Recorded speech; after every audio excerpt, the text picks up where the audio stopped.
What's up, everyone? Welcome to the Wake Before the Day podcast. This is Clark. And Bobby Jean. So glad you're here. Let's get started. Happy Wednesday, everybody. And Clark and Bob here as usual, working our way through the Johns. Happy to be here, That's you right. guys. Or the Wands, if you speak Spanish. Johns. No. Wands. All right. Great. Second one. You guys, it's only one chapter. So way to go. If you're in it, Yep. You read the whole book. Yeah, one pretty chapter. pretty easy reading today. Bobby, I'm locked and loaded. I've got a lot I want to talk about. Yeah, you guys get ready. Clark's going to talk. I'm just going to drink my coffee. What stood out to you first? Great. So, I don't have a big thing that has lots of the truth and theology, but I did have something that lifted From the Holy Spirit. And, That's very important. Well, it's just verses 5 and 6, so I'll read them to you. And now, dear lady, I am not writing you a new command, but one we have heard from the beginning. I ask that we love one another.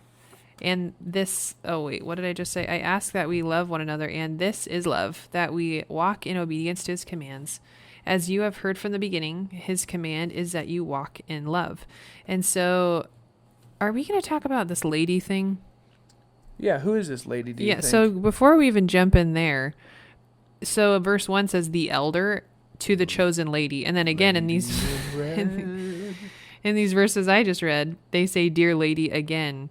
And so, I mean, there is, I don't know, some... Two options, really. Right. There's two streams of thought, that this is an actual individual, chosen lady, and then also that this is, an early church group. Yeah. And when they refer to her children, it's actually like those attending the church. I think I would choose that one if you made me.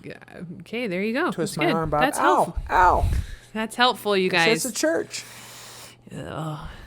You can talk soon enough. Sorry. It's helpful, you guys, because... Yeah, I don't know. Like if you're just reading this around your kitchen table, 5:30 a.m. or 6:30 a.m. and you're like, wait, what? Chosen who? What? So, okay. Anyway, what stuck out to me from that though is, I think we've talked about this before, is when you read multiple things or hear things multiple times, you kind of okay, pay attention. And so in those couple verses, you read from the beginning. And actually, back in 1 John 2, those verses are actually directly references to 1 John chapter 2, verses 7 and 9, where you hear the same thing which you have heard since the beginning. This is not a new message that you have heard, but I am writing you a new command. This is same thing in 1 John chapter 2, verses 24. So that what you have heard from the beginning remains in you. So there's this from the beginning. And in that I was just encouraged. This is not a new thing, but we keep missing it. Mm-hmm. And so there's an encouragement there. I have been telling you this since some of the notes that you read are from when you've heard the gospel. Because, some of us may have grown up in the church, or we've, not known life without Jesus. Maybe your parents talked with you about Jesus. You don't really remember a time. And so you don't have that testimony that was a before Jesus, after Jesus testimony. And so in this, I'm just encouraged. The message is the same. Walk in love. That's what he's saying here. And so that's what I'm receiving, you guys. Yeah. Sometimes you just need to be reminded, and it was as simple as that. So from the beginning, the command has been the same. God is unchanging. His ways are unchanging. And he's saying, it's still the same, Bob. Just walk in love. And guess what? I'm with you. That's what I got out of it. So walking in love is obeying God's commandments. Yeah. And right before that, he says walking in truth is obeying God's commandments. And that word truth is what stuck out to me. I think part of the reason why it lifted is because right now I'm going through a book by Norman Geisler it's an apologetics book, and that's a big fancy word for how do you defend Christianity against atheists and skeptics. And the title of the book is I Don't Have Enough Faith to Be an Atheist. And the premise of the book is, if you don't deal with absolutes, but you just deal with probability, and you look at really all the odds between there not being a God, Christianity being right, Islam being correct, Judaism being correct, the historical aspects of Christianity alone and what's happened to it in the world by far leads it to having the most probable likelihood of it being true.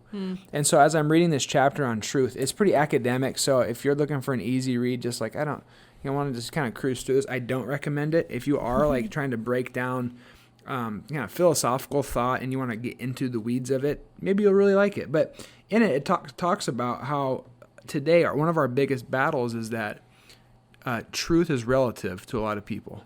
We've talked about that before. Totally. Like, hey, Bobby, you do what's true for you, and I'll do what's true for me. The problem with that is that's not how the world works. For instance, I've given the red light, yellow light, green light analogy. If you get to decide which of those lights means go for you and which of those lights means stop, and I get to choose for me, Bobby, you get to choose for you, what's going to happen? Yeah, nasty. Death, crash, chaos, pain. And so when you even look at the logic of it, like all truth is relative, or there are no absolutes, that's a common theme now.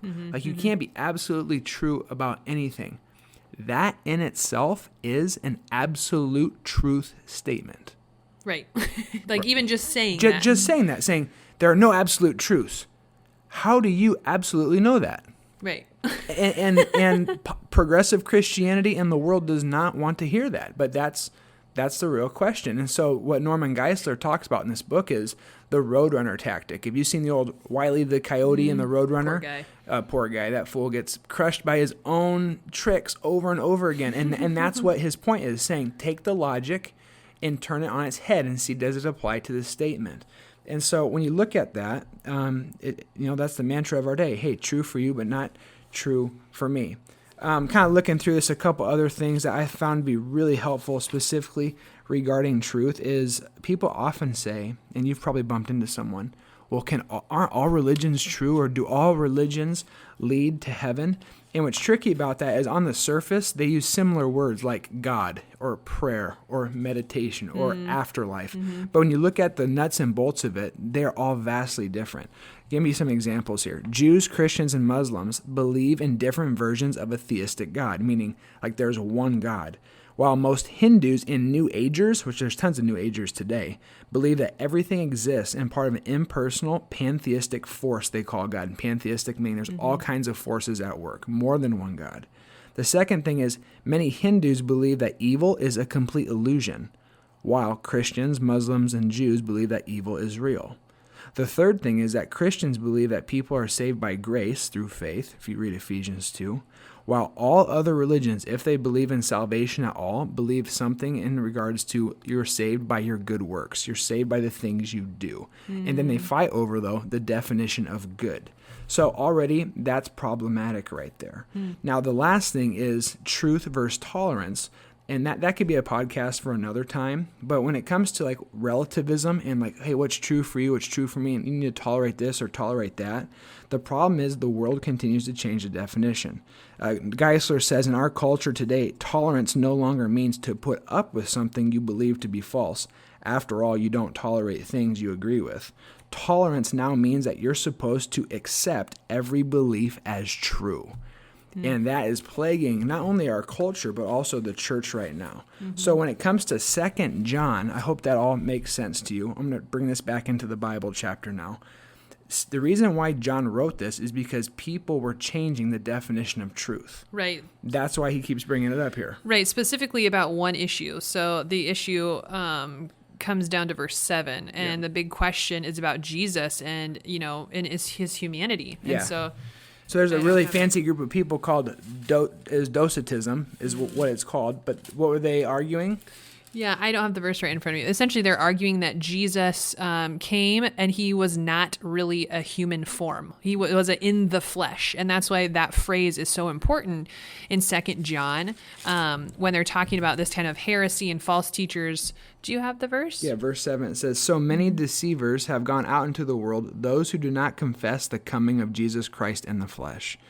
Right. And so what we were kind of fleshing out and what you processed a little bit is why is that important that Jesus was fully God and that he did come fully flesh too? Yeah, fully human. And I say you have to distinguish the two natures without ever separating them because Jesus didn't. He was always fully God and fully man. It wasn't like today I'm God and tomorrow I'll be man. Yeah. He was always both. And so, again, Why is this important to us, Why Bob? is it? Let's bring it back down to earth. Okay.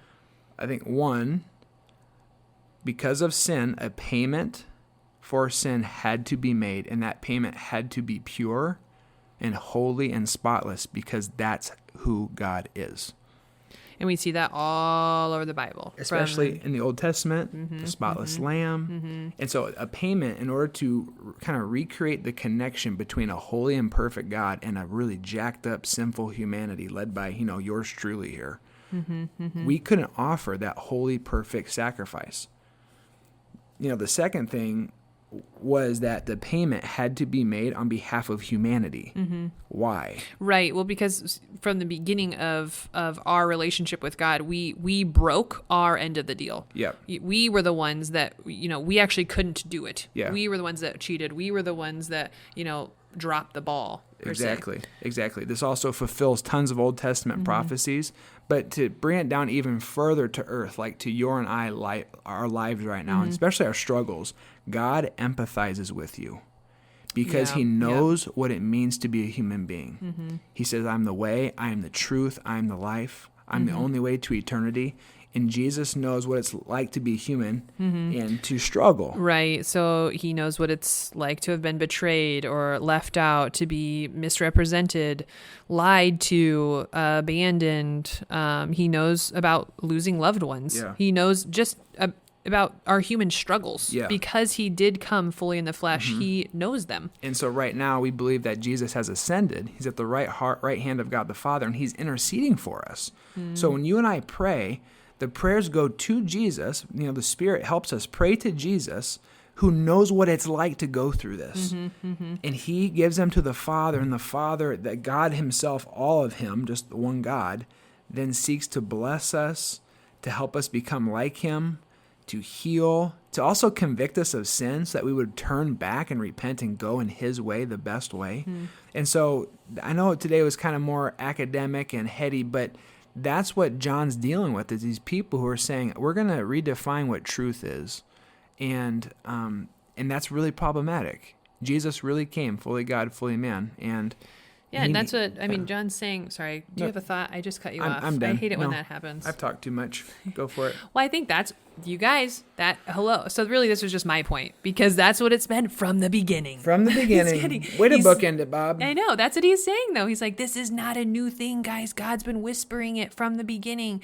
Even just from when you've heard the gospel, it hasn't changed. And the lies of the world haven't changed either. Like the stuff that is quote unquote new is not new. People have tried this nonsense forever, and it's led to nothing but pain. Yeah. So let's follow what we know to be true. Walk in love, you guys. That's right. And in walk in truth. Thanks so much for listening. God bless you this Wednesday. The Lord bless you and keep you. The Lord make his face shine on you and be gracious to you. The Lord turn his countenance toward you and give you his peace. Have a great day.